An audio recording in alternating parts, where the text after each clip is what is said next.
Cops slammed a black CEO to the ground. Seconds later, she flashed her chief's badge. Hello everyone. Before we begin today's video, I need your help. We've noticed that the channel is losing traction, and subscribing is one of the best ways you can help us. It's quick, free, and allows us to continue bringing you great content. Your support means everything. Let's keep this channel growing collectively. Where are you watching from? Drop your city or country in the comments below. Thank you very much. Now, let's get back to the story. You people never listen. The words cut through the air sharper than the click of the handcuffs. Downtown sunlight poured over the courthouse steps, blinding, merciless. Two uniformed officers pinned a black woman in an orange suit to the ground, one gripping her wrist, the other shouting orders that blurred into noise. Stop resisting! I said stay down! But she wasn't resisting.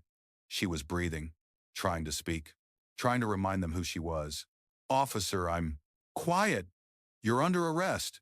The crowd gathered, phones raised. The echo of her knees hitting concrete replayed like a drumbeat of disbelief. She looked up, one strand of hair falling over her face, eyes calm but furious, and in that instant, even the sunlight seemed to pause. Her name was Angela Morris, but to the two men restraining her, she was just another suspect who looked the part. The taller cop, Sergeant Blake, leaned in close, breath heavy with contempt. Should have thought twice before stealing a car like that, sweetheart. Angela stared at him. That's my car. He laughed. Right, and I'm the mayor. The crowd murmured. A woman in a gray coat gasped softly. A man muttered, they're really arresting her? After to Tapas. In 5 Lime. After 1710. The sound of phones recording filled the square, digital witnesses capturing real-time injustice. Angela didn't fight back. She didn't scream. Her silence wasn't surrender, it was calculation. Her voice, when it came, was steady. You sure you want to do this? Blake sneered. Lady, we already are. The second officer, Miller, snapped the cuffs around her wrists and pulled her up roughly. The orange suit, sharp, immaculate minutes ago, now creased with dirt and humiliation. But her eyes hadn't changed. Still cold, still measured, still in control. Across the steps, a news reporter lowered her coffee and whispered to the cameraman. Is that her? That's Chief Morris. The camera turned. Lenses zoomed. Suddenly, this wasn't an arrest, it was a broadcast. Blake tugged her arm again, irritated by the whispering crowd. Walk. Angela didn't move. You're making the biggest mistake of your career. Keep talking, he spat. We'll add obstruction. The crowd gasped again. Someone shouted, that's the new police chief. Blake froze just for half a heartbeat, then forced a grin he didn't believe. Nice try. Angela turned her head slightly toward a bystander's camera. Her voice dropped low, just above a whisper, calm, deliberate, cinematic. You wanted to make an example of me. You just did. The crowd erupted. Phones rose higher, and as the officers looked around confused, sweating under the heat of recognition, Angela Morris, still on her knees, lifted her chin and stared straight into the lens. Before we continue, she said softly, where are you watching from? Drop your city or country in the comments below. And if you believe in justice and dignity, hit like and share. Because some lessons, she looked back at Blake, need witnesses. Her wrists bled where the metal bit skin, but her composure never cracked. Somewhere in the distance, a police radio crackled the first hint that the city was about to realize exactly who they'd just arrested. The crowd had swelled now, a sea of camera phones catching every second of what the officers thought was just another routine arrest. The hum of disbelief moved through the air like electricity before a storm. Angela Morris was no longer just a woman in an orange suit on the ground. She was a question none of them could answer. Sergeant Blake tightened his grip on her arm, voice sharp, defensive. Back up, everyone. This is official police business. But the onlookers didn't move. They weren't just watching anymore, they were judging, recording, bearing witness. A teenage girl near the front whispered to her friend, that's her. I saw her on the news, the city's first black female chief. Her friend froze. You're kidding. 219 happened. I'm not. Angela heard the whispers. She didn't turn her head, she didn't need to. The shift in the crowd told her everything. She stood taller, even with the cuffs biting her wrists. Her voice came low, calm, steady. You've made a mistake, Sergeant. The only mistake, Blake snapped, is you thinking that outfit makes you untouchable. Miller frowned beside him, uncertain now. Blake, maybe we should... No. Blake barked. She matches the description. We do our job. He pulled her forward roughly, but she planted her heels. Then do it right, she said. The air changed. Even the pigeons scattering across the courthouse steps seemed to sense it. From the top of the stairs, the courthouse doors opened. Two suited officials stepped out, a city councilman and his aide both stopping mid-sentence when they saw what was unfolding. The aide gasped. Oh my God. That's Chief Morris. Blake looked up, confused. Chief who? Your boss, Angela said flatly. The words hit like a gunshot. Miller blinked, the color draining from his face. Wait, Chief Morris? Blake hesitated for half a breath, then shook his head, doubling down, desperate to save face. You can say whatever you want, lady. Everyone lies when they're caught. Angela stared at him with an expression that could have frozen fire. I'm not lying, she said. I'm leading. Her tone wasn't anger, it was authority, coiled and precise. A man in the crowd called out, check her badge. She's telling the truth. But Blake ignored them, signaling Miller to push her toward the patrol car. The crowd shouted louder, phones rising higher. The tension was thick enough to touch. You people think you can film everything, Blake yelled. Angela looked at him, eyes steady. That's the only reason some of us survive it. The crowd roared in agreement. The sound cracked the fragile hold of control Blake thought he had. For the first time, he looked uncertain. Angela turned her head toward the nearest camera, her tone shifting to something almost prophetic. Every act of humiliation comes with an audience. The difference is this time, the truth will trend faster than the lie. The crowd fell into a hush, not out of fear, but respect. Somewhere in the back, a news reporter was already live streaming. The caption forming on her phone read, Police chief arrested by her own officers. Angela closed her eyes for a moment, letting the irony settle like dust. Her own force, her own city. She had built this department to protect, not to profile. When she opened her eyes again, she was no longer the one on trial they were. Call your captain, she said. Now, Blake hesitated, every instinct screaming that something was wrong. And in the stillness before the storm, the city held its breath, waiting to see who would blink first. For a long, thin moment, the entire courthouse square froze. The city traffic hummed faintly in the distance, horns and sirens blending into white noise. But here, on these sunlit marble steps, time itself seemed to pause. Sergeant Blake's hand hovered over his radio. He wasn't used to hesitation. He was used to command, to compliance. But something about the stillness in Angela's eyes, that unflinching calm, made him feel like a rookie again. You heard me, she said evenly. Call your captain. Her tone wasn't loud, but it was final. The kind of voice that belonged to someone who'd given orders all her life. Miller shifted uncomfortably beside him. Blake, what if she's telling the truth? She's bluffing, Blake muttered. They all bluff. But his voice cracked just enough for everyone to hear. From the courthouse steps, the city councilman, the one who'd recognized her, was already hurrying down. Officers, he called. That woman is Chief Angela Morris. The crowd rippled, phone zooming closer. The whisper became a roar. She's the chief. Let her go. Blake stiffened. Sir, please step back. We're handling it. No, Sergeant, the councilman barked. You're destroying it. Angela didn't move. Didn't speak. She just watched Blake's grip tremble on his cuffs. Watched fear crawl up the face of authority that had forgotten to question itself. Finally, she said, You still haven't called your captain. It's Simbers at 23 EPS. Blake swallowed, pressed his radio. Static cracked through the quiet. Dispatch. This is Unit 4 to 19. We've detained a suspect near City Courthouse. Name, Angela Morris. A pause. Then a voice answered, clipped and incredulous. Repeat that, 4 to 19. Did you say Chief Angela Morris? The silence that followed was heavier than a gunshot. Every officer's eyes went wide. Blake's knuckles whitened around the radio. I didn't realize. Release her immediately, the voice commanded, and prepare for internal review. The static faded. The crowd didn't.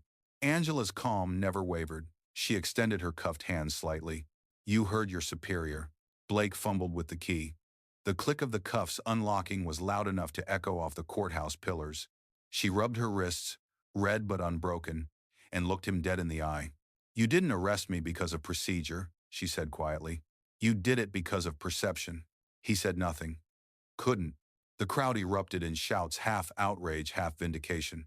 Phones shook as people live-streamed her standing tall again, orange suit catching sunlight like armor. Miller mumbled, "Chief, I didn't know. I'm sorry." She turned to him, voice softer. "Knowing is your job, officer. Assuming is not." Then, with a quiet breath, she stepped toward Blake. "You said I looked suspicious," she said. "Tell me, Sergeant, what does authority look like to you now?" The question landed heavier than any accusation could. Blake's mouth opened, then closed. He looked away. Angela adjusted her jacket, straightened her shoulders, and addressed the crowd. "For the record," she said, her voice carrying, "this department doesn't stand for this, and starting today, neither will I." A generous and applause thundered across the square. She turned once more to the officers, not to punish, but to remind. Power isn't protection, it's responsibility. And as she walked up those courthouse steps, cuffs gone, dignity intact, the cameras followed her like light chasing truth.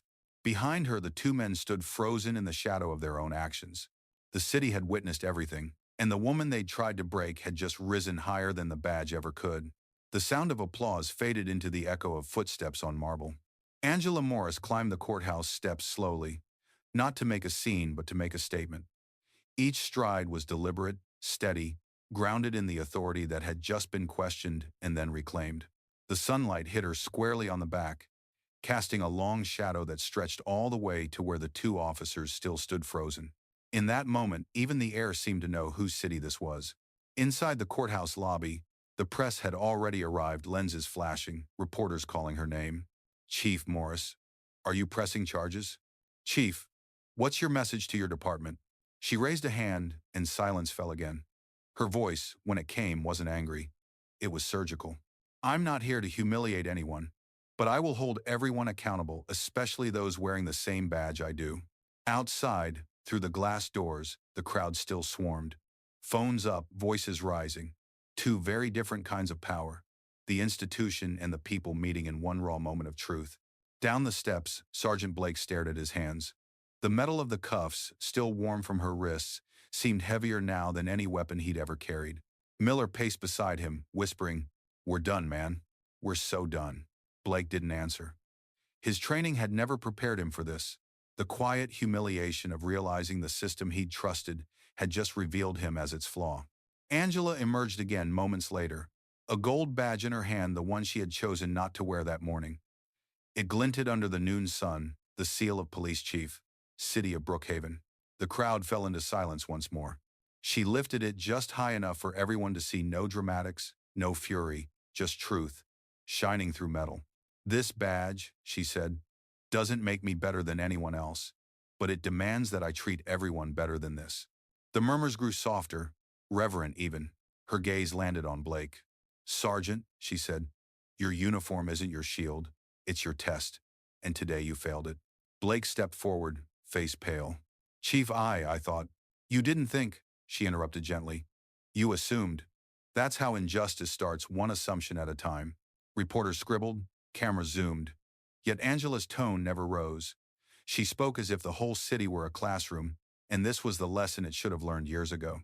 Behind her, the councilman whispered to an aide, "That speech will play on every network tonight." Angela heard him and shook her head. "It's not a speech," she said softly. "It's a warning to my own department." She looked back at the people, citizens, officers, and strangers who'd stopped to watch history being rewritten on a courthouse stairway. "Justice doesn't start in courtrooms," she said. "It starts in small choices like who you believe when someone says, 'That's my car.'" A pause. Then the faint sound of a police siren in the distance, but this time, it didn't sound like power. It sounded like penance.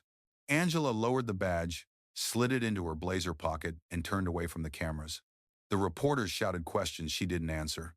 Her silence was the message. As she walked back toward her car, the one they'd accused her of stealing, the crowd parted for her. Not because of fear, but respect. And when she opened the driver's door, the reflection on the car window showed a woman unbroken, unwavering, and utterly in command. "You people never listen," Blake had said. Now, the whole city would. By late afternoon, the city's police headquarters was a hive of whispers. Every monitor flickered with the same image, Chief Angela Morris standing on the courthouse steps, her orange suit glowing like a flame against the stone. The headline running beneath it read, Police chief detained by her own officers. Inside the glass conference room on the top floor, the air was heavier than protocol. 4 senior commanders sat stiffly around the table, eyes low, hands folded. The meeting was called by Internal Affairs, but no one doubted who was truly leading it. Angela entered without ceremony. No entourage, no smile, no script. Only presence. The room straightened instinctively, chairs squeaking like confessions. She placed her badge on the table, the gold reflecting fluorescent light like a verdict. "Before we begin," she said, "I want to make one thing clear. This is not about embarrassment. It's about exposure." A murmur moved through the room. Captain Reyes cleared his throat. "Chief, the footage is everywhere. We're getting calls from the mayor, the governor." "Good," Angela interrupted. "Let them see how bias wears a uniform too." She turned to the large screen behind her. The viral clip played silently, her face pressed against the pavement, Blake shouting, Miller cuffing her. Each frame unfolded like evidence against the very culture she'd sworn to reform. "Gentlemen," she said, voice steady, "that wasn't just an arrest. That was a symptom." The deputy chief, an older man with silver hair and a polished badge, leaned forward. "Chief Morris, with all due respect, perception cuts both ways. This has damaged trust." Angela nodded. "You're right. It has. But not because of what happened to me, because it's been happening to people without a title for years. And you called it procedure." The silence that followed wasn't disagreement. It was shame. She let the moment breathe, then continued. "I won't fire those men today. Not yet. I want them trained, not transferred. I want them to understand the difference between control and service." Reyes blinked. "You're keeping them?" "For now," Angela said. "Public anger will fade, but education leaves a scar that heals the right way." She tapped the screen to pause the footage on one frozen image, her face turning toward the camera, calm even in handcuffs. "You see that? That's not defiance, that's dignity. The one thing no badge can give and no handcuff can take." The officers around the table exchanged looks. For once, no one interrupted. Angela reached into her briefcase, pulled out a stack of files, and set them down. "Effective immediately, all patrol units will undergo bias response retraining. Every stop, every detainment, every report will now be reviewed by community oversight." The deputy chief shifted uncomfortably. "Chief, the union's not going to like this." "They don't have to like it," she said. "They just have to follow it." She gathered her badge, her voice dropping to a tone that carried both exhaustion and resolve. "We can't police a city we don't respect. That ends today." Outside the glass walls, dozens of officers had stopped pretending not to watch. Some leaned against the hallway walls, others peeked from behind monitors, but all of them listened. Angela turned toward the door, hand on the knob, and spoke without looking back. "The world saw us fail this morning. Let's make sure tomorrow it sees us fix it." And with that, she walked out, not a sound behind her except the quiet shuffle of men, realizing they'd just witnessed leadership redefine itself. The next morning came without mercy. Rain streaked down the glass facade of the precinct, turning the city's reflection into something blurred and uncertain, much like the department itself. Sergeant Blake sat outside the Internal Affairs office, uniform crisp, hands clenched. Miller was beside him, tapping his boot against the floor, his nerves loud in the silence. They'd been summoned for a formal review, but both men knew what that really meant Judgment Day. The door opened.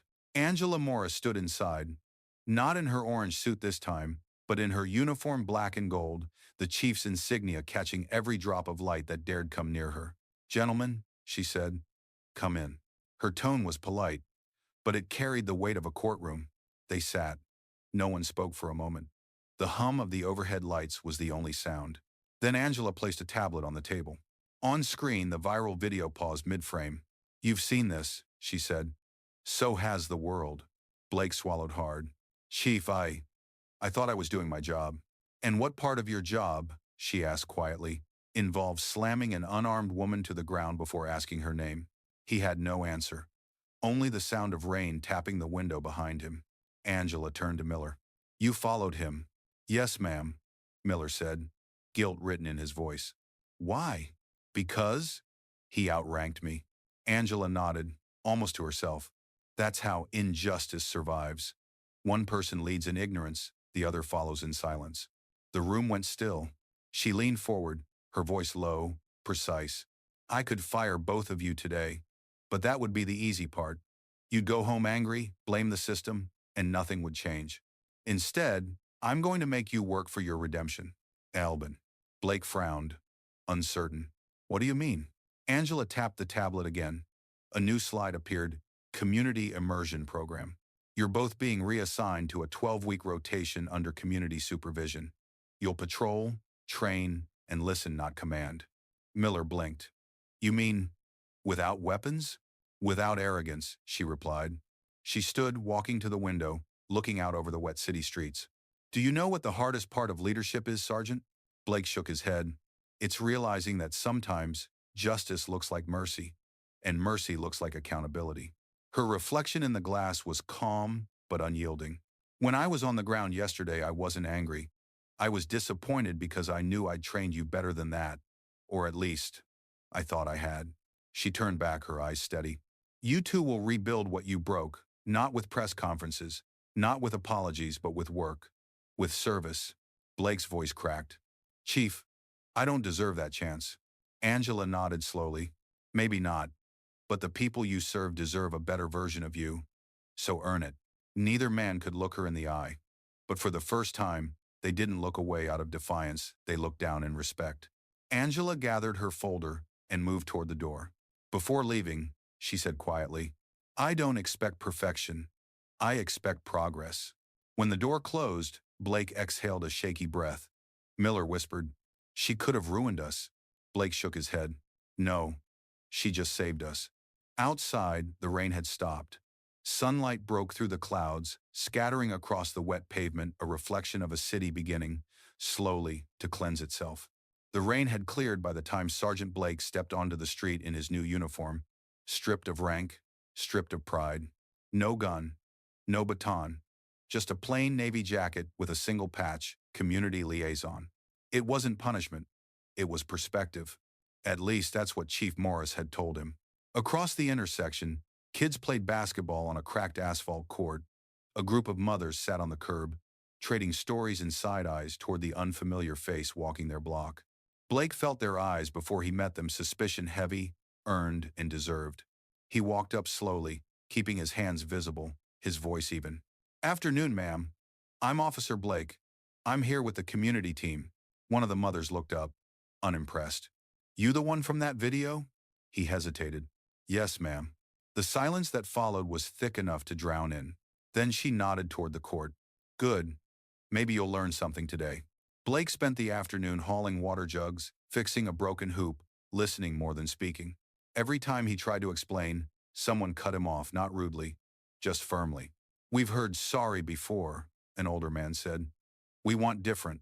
He nodded. For once he didn't have a defense. Meanwhile, at the precinct, Angela watched the same neighborhood through a live community feed. Her hands were folded, her face unreadable, half leader, half witness. Rachel, her deputy, entered quietly. You really sent them there? Yes, Angela said. I needed them to see the people they swear they're protecting. Rachel smiled faintly. You believe they'll change? I believe they'll understand. Change takes longer. Back on the street, a boy no older than 10 passed Blake the basketball. You can play? End quote. Thank you for watching. Used to, Blake said. The boy grinned. Then prove it. Laughter echoed across the block, the first sound lighter than judgment. For a brief moment, Blake forgot about cameras, ranks, headlines. He just passed the ball, stumbled, laughed back. When the game ended, the boy said, You're not bad. For a cop, Blake smiled for the first time in weeks. I'm not here as a cop, he said. I'm here to listen. The mother who'd called him out earlier approached. Her tone had softened, just a fraction. Listening's a start, but next time, bring more of you. He nodded. I will. The sun dipped low, washing the neighborhood in amber. For the first time, Blake noticed how the city sounded when it wasn't afraid of him. At headquarters, Angela closed the live feed, whispering more to herself than to Rachel. He's starting to hear it. Hear what? Rachel asked. The silence between power and respect. That's where justice starts. Later that night, Blake wrote a short note before signing out. Today I stopped talking. They started teaching. Maybe that's what service really means. Angela read it the next morning. No smile, No pride, just quiet satisfaction. Good, she said. Lesson 1 complete. The headline that morning read, Chief Morris launches groundbreaking reform program, officers working under civilian oversight. The city wasn't healed, not yet. But for the first time, it was listening, really listening to the woman who'd once been forced to the ground just to make them look up. The city council chamber was full before sunrise. News vans crowded the steps outside, reporters pressing their microphones against the glass doors like they were listening for a heartbeat. Inside, every seat was taken officers, journalists, community leaders, ordinary citizens. They'd all come for one reason, to hear Chief Angela Morris speak. The headline had promised accountability. The people wanted proof. Angela walked in alone, wearing the same orange suit from that morning on the courthouse steps, a deliberate choice. The room hushed instantly. The mayor rose from his seat, clearing his throat. Chief Morris, thank you for joining us. We understand you have prepared remarks regarding the incident and your new department reforms. Angela set her folder down but didn't open it. She didn't need notes, the city itself had become her memory. No prepared remarks, she said evenly. Just the truth. A ripple of murmurs swept through the chamber. She looked directly at the audience, not at the officials, not at the press, but at the people sitting in the back, still wearing the tired faces of those who'd seen too much and been believed too little. Last week, she began, I was slammed to the ground by two of my own officers. They didn't know my name. They didn't see my face. They saw a threat. Gasps. Flashes from cameras. The mayor stiffened. What shocked me most wasn't the pain, she continued. It was how familiar it felt. Because that moment wasn't new. Not for me. Not for this city. It was just recorded this time. The chamber went silent. You could almost hear pens freezing mid-note. She took a breath, her tone calm but cutting. Bias doesn't need a villain. It just needs comfort, the comfort of assuming you're right without asking why. And our department has lived in that comfort too long. It bid by Manus. A councilman shifted uneasily. Chief, some argue your new programs undermine officer authority. Authority, Angela said, isn't the right to act. It's the responsibility to know when not to. A soft wave of applause rippled through the crowd. From the back row, Sergeant Blake sat in civilian clothes, hands clasped. He hadn't been invited to speak, but Angela had told him quietly, show up anyway. Now he understood why. Angela gestured toward him. That man sitting there, he was one of the officers who arrested me. Today he's part of a community program that teaches empathy before enforcement. Because punishment alone doesn't fix blindness. Perspective does. All eyes turned toward Blake. He stood awkwardly, clearing his throat. I didn't see what I was supposed to see that day, he said. Now I can't stop seeing it. And C is 7 minutes, she's otter. The room broke into quiet applause again. The kind that comes from respect, not spectacle. Angela nodded once. He's not my mistake, she said. He's my evidence that change is possible. Rachel, standing at the edge of the room, smiled proud, tired, knowing the weight of every word. The mayor leaned forward. Chief Morris, the public wants to know, how do you plan to rebuild trust? Angela didn't hesitate. By earning it daily, by listening before defending, and by making sure every badge in this city reflects not power, but restraint. She let that word hang, restraint, the very thing that had defined her through the entire ordeal. Outside, thunder rolled in the distance, echoing against the tall courthouse windows. It sounded like punctuation, the city answering back. Angela's voice softened but grew sharper with every syllable. I've been asked if I regret what happened to me. I don't, because it made the truth undeniable. You can't reform what you refuse to see. And now this city has seen it. The chamber fell still. Even the reporters stopped moving. She reached into her jacket and pulled out her badge, the same one she'd held up on those courthouse steps. This, she said, isn't protection. It's permission.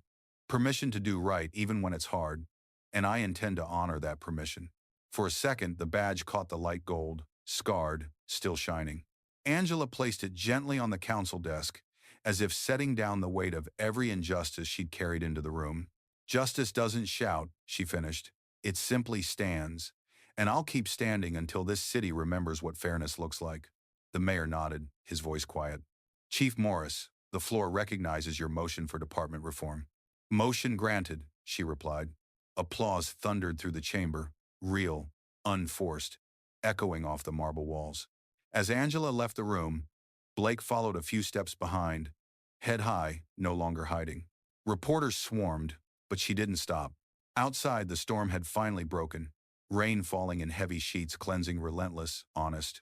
She stepped into it without an umbrella, lifting her face toward the downpour. "Feels cleaner already," she whispered. Beside her, Blake said, "You think they'll change?"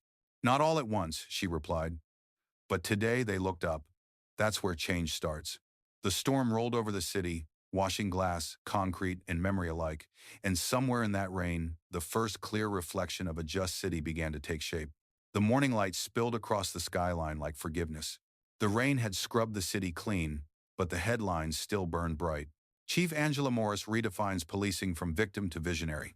Angela stood in her office, coffee cooling beside a stack of reform drafts. Through the window, she could see the training yard below, young recruits lined up in silence as an instructor repeated her new motto. "Authority without empathy is just control." Rachel entered quietly, tablet in hand. "Public approval's at a record high. Even the union's backing your new initiative." Angela nodded, eyes still fixed on the skyline. "Good. Let's make sure this isn't a trend. Let's make it a standard." Blake knocked once on the open door. No rank, no salute, just respect. "Chief," he said softly, "the kids from yesterday's neighborhood sent a letter. They said, you turned a mistake into a message." Angela smiled faintly. Then they heard it right. She turned toward the window again. The sun caught the edge of her badge on the desk, the same one that had once been used to doubt her, now a mirror for the city she rebuilt. "Justice isn't a department," she whispered. "It's a daily act." Outside, another patrol car rolled out from headquarters, not in fear, but in service. And for the first time in a long time, the city breathed easy.